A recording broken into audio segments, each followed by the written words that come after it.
જેતપુરમાં સ્થાનિક સ્વરાજનું મહાયુદ્ધ ભાજપના પ્રદેશ મહામંત્રી પ્રશાંત કોરાટે કર્યો મતદાન। જેતપુર તાલુકામાં આજે વહેલી સવારથી જ તાલુકા પંચાયતની 19 અને જિલ્લા પંચાયતની 4 બેઠકો માટે મતદાનની પ્રક્રિયાનો ઉત્સાહભેર પ્રારંભ થયો છે। ગ્રામીણ અને શહેરી વિસ્તારોમાં મતદારો લોકશાહીના પર્વમાં ભાગ લેવા લાંબી કતારોમાં ઊભેલા જોવા મળી રહ્યા છે। રાજકીય માહોલ વચ્ચે જેતપુરના જૂની સાંકડી ગામે ભારે ઉત્સાહ જોવા મળ્યો હતો। ગુજરાત પ્રદેશ ભાજપ મહામંત્રી અને મુખ્ય મથક પ્રભારી શ્રી પ્રશાંતભાઈ કોરાટ જ્યારે પોતાના મતાધિકારનો ઉપયોગ કરવા પહોંચ્યા ત્યારે ગ્રામજનોએ તેમનું ભવ્ય સ્વાગત કર્યું હતું।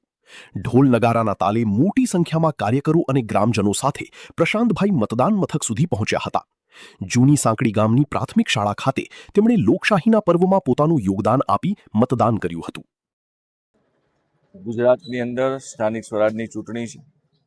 10,000થી વધુ બેઠકો ઉપર આજે મતદાન થવા જઈ રહ્યું છે અને આજે મેં પણ મારું ગામ જૂની સાંકડી ગામ જેતપુર તાલુકાનું ગામ છે, મેં પણ અહીંયા તાલુકા પંચાયત અને જિલ્લા પંચાયત માટે બંને માટે મતદાન કર્યું છે। આપ સૌના ચેનલના માધ્યમથી, મીડિયાના માધ્યમથી હું પણ ગુજરાતના નાગરિકોને અપીલ કરું છું કે આજે મતદાનનો દિવસ છે, બધાએ પોતાના મતાધિકારનો ઉપયોગ કરવો જોઈએ।